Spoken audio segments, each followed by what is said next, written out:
नमस्कार दोस्तों, स्वागत है आपका आपके अपने चैनल भक्ति सार में। आज हम सुनाने जा रहे हैं एक ऐसी प्रेरणादायक कथा जो हमें सिखाती है कि जब इंसान सच्चे मन से भगवान पर विश्वास रखता है तो ईश्वर स्वयं उसकी परीक्षा लेकर उसके जीवन में प्रकाश भर देते हैं। ये कहानी है भक्त सुधा की, एक ऐसी स्त्री की जिसने सब कुछ खो देने के बाद भी अपने प्रभु से रिश्ता नहीं तोड़ा, बल्कि हर अंधकार में भी उनकी उपस्थिति महसूस की। तो चलिए इस कथा के माध्यम से हम भी सीखते हैं भक्ति का अर्थ सिर्फ प्रार्थना नहीं बल्कि अटूट विश्वास है। बहुत समय पहले की बात है। गंगा किनारे बसा एक छोटा सा गांव था, शांत, हरियाली से भरा और लोगों के दिलों में भक्ति का भाव। वही रहती थी सुधा, एक गरीब स्त्री जिसका जीवन कठिनाइयों से भरा था। पति का देहांत कई वर्ष पहले हो गया था। ना कोई संतान, ना कोई सहारा, पर सुधा के चेहरे पर कभी शिकन नहीं आती थी। हर सुबह वह सूरज निकलने से पहले उठती, अपने मिट्टी के छोटे से घर को साफ करती, दीपक जलाती और भगवान के सामने बैठ जाती। वो घंटों तक मंत्र जपती, हे प्रभु, तू ही मेरा परिवार, तू ही मेरा सहारा।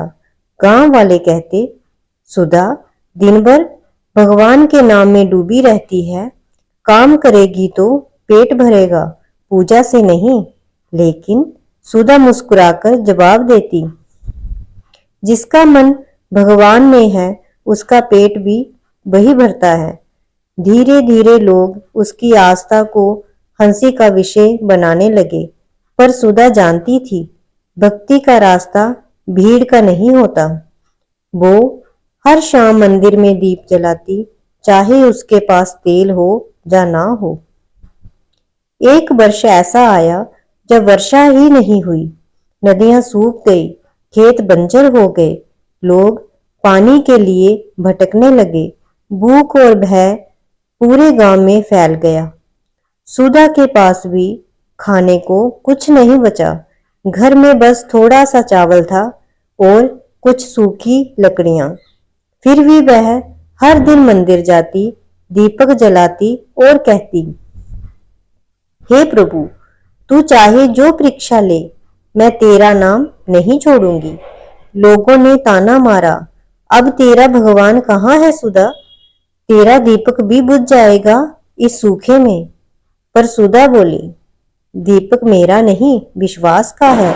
जब तक मैं सांस लूंगी ये दीपक नहीं बुझेगा। उस रात उसने मंदिर में बैठकर लंबी प्रार्थना की। उसकी आंखों में आंसू थे, पर उनमें दर्द नहीं, सिर्फ प्रेम था। वो बोली, प्रभु, अगर तू मेरी परीक्षा लेना चाहता है तो ले, पर इतना जरूर करना कि मेरे विश्वास की लो कभी ना बुझे। रात बहुत अंधेरी थी, तेज हवा चल रही थी।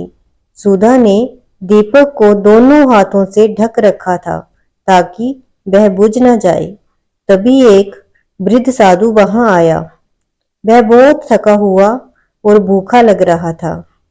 उसने सुधा से कहा, बेटी, मुझे कई दिन से अन्न का दाना नहीं मिला, क्या कुछ मिलेगा? सुधा के पास बस एक कटोरी चावल था। वो कुछ पल चुप रही, फिर मुस्कुराई और कहा, मुझे आज नहीं, पर आपको आज जरूर चाहिए। उसने वह आखिरी चावल का कटोरा साधु को दे दिया। साधु ने चावल खाया और बोला, बेटी, तूने अपना सब कुछ दे दिया, अब कल क्या खाएगी? सुधा ने शांत स्वर में कहा, मुझे नहीं पता, पर मुझे अपने प्रभु पर भरोसा है। वो कभी किसी को भूखा नहीं रखता। साधु ने उसकी ओर देखा और कहा, तेरा विश्वास सच्चा है बेटी, प्रभु तुझसे प्रसन्न होंगे। सुधा ने सिर झुकाया और मंदिर लौट आई। वो जानती थी हर परीक्षा के बाद ईश्वर का आशीर्वाद आता है। सुबह जब सुधा ने दरवाजा खोला तो बाहर कुछ अनजान लोग खड़े थे।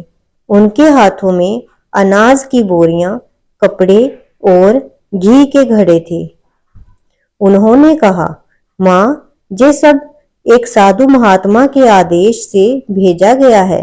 उन्होंने कहा, भक्त सुधा को ये सब पहुंचा दो। सुधा की आंखों में आंसू भर आए। वो समझ गई, वो साधु कोई साधारण व्यक्ति नहीं था। वो तो स्वयं प्रभु विष्णु थे, जो उसकी परीक्षा लेने आए थे।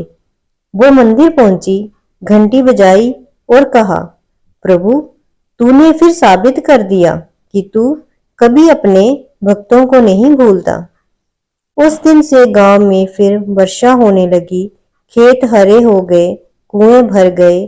लोग सुधा के पास आए और बोले, तू सच्ची थी सुधा, तेरा विश्वास से पूरे गांव को बचा लिया।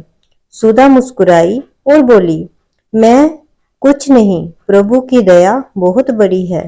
जब हम सच्चे मन से उसे पुकारते हैं तो वो पर्वतों को भी झुका देता है।